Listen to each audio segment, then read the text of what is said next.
Welcome back to another episode. Today's topic, negotiation, but specifically negotiating your consequences. So, I'm not sure if you saw, was it earlier this week? Ethan just got his new phone, and a week in, he did a few things to lose it, and not only to lose it for a day, but for a week. He got stuck in the penalty clause. So I have another episode on that, talking a little bit more about the penalty clause. But today I wanted to talk to you a little bit more about the negotiation around the penalty clause. So I'm not sure if kids recognize this, and sometimes adults do as well. But sometimes if you did something that you probably shouldn't have done, there's this fear of sharing that information just for the fact that someone may look at you the wrong way, or it would have been meant more coming from you.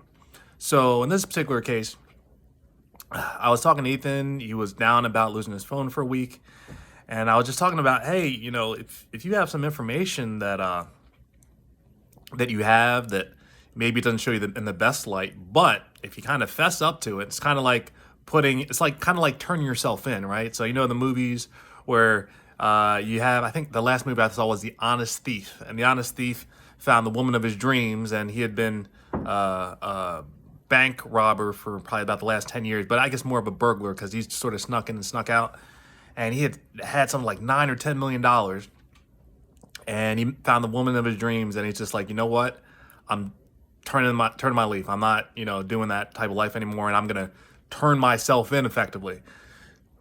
So he attempts to turn himself in, and all this drama unfolds when he says he's working to turn himself in, and nobody believes him. He's like, no, you can't be the guy that's robbed all these banks because we don't have any trace of him, nothing's known.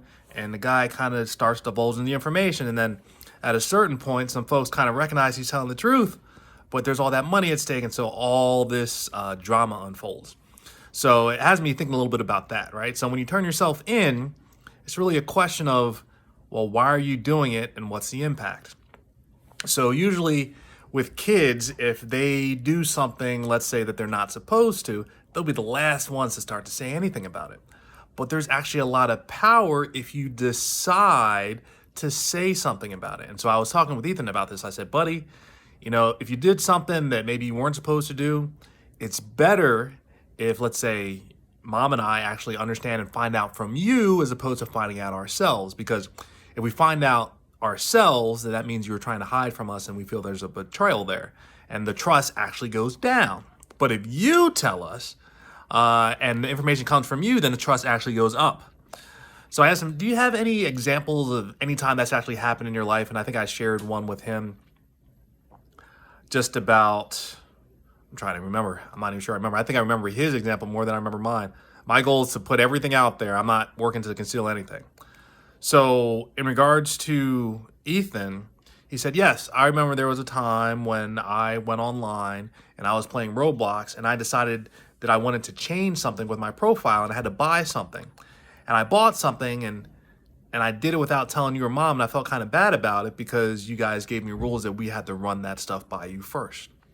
So it's like I decided to tell Mom what I bought, and she was upset with me, but I was able to tell her first. I was like, that's deep, buddy. Like, I didn't realize that. I didn't recognize you actually did that. And so the big thing with presenting those consequences beforehand is you can negotiate the consequences, right? So if you did something you weren't supposed to do and your parents find out, likely the punishment's going to be a lot worse than it would have been if you had spoken up for yourself in the first place. So when he told me that, I was like, that's pretty interesting. I'm curious if you told Mom first or if she found out first. So I was like, we're going to make a deal. And I decided I was going to be preemptive on the negotiation front. I said, since I don't know about that situation, but I want to take you, for your word, let's do it this way. If you're telling me the truth, and in fact you told Mom first, I will wipe the fact that you lost your phone for a week off the table, and you'll get it back. But if I talk to Mom and she determines or tells me that she found out before you told her, then you lose the phone for 2 weeks instead of a week. So I was like, what's it going to be? He got super excited. He's like, oh, go ask her. Deal, all day, every day. All right, so I asked her, and sure enough, she said, Ethan told me first. So I was just like, wow. I was like, okay.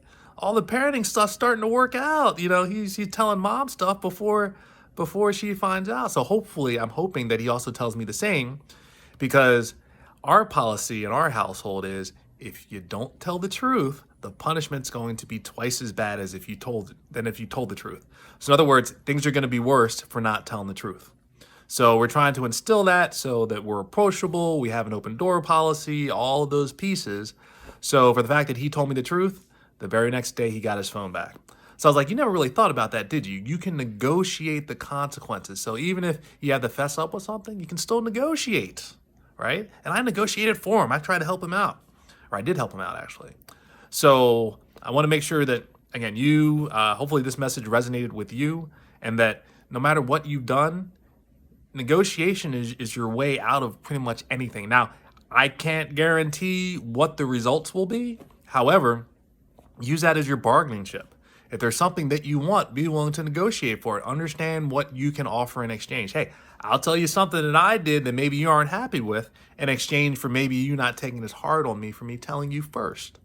So, hope you enjoyed this message. Hope it resonates with you. And man, I love these stories because I can tell my kids are getting it. They're learning. I love when they learn. So there'll definitely be more to come because Ethan has his phone, and I guarantee there'll be more stories. But I wanted to share this one. Negotiate the consequences. It can do nothing but serve you. So catch you on the next clip. Bye.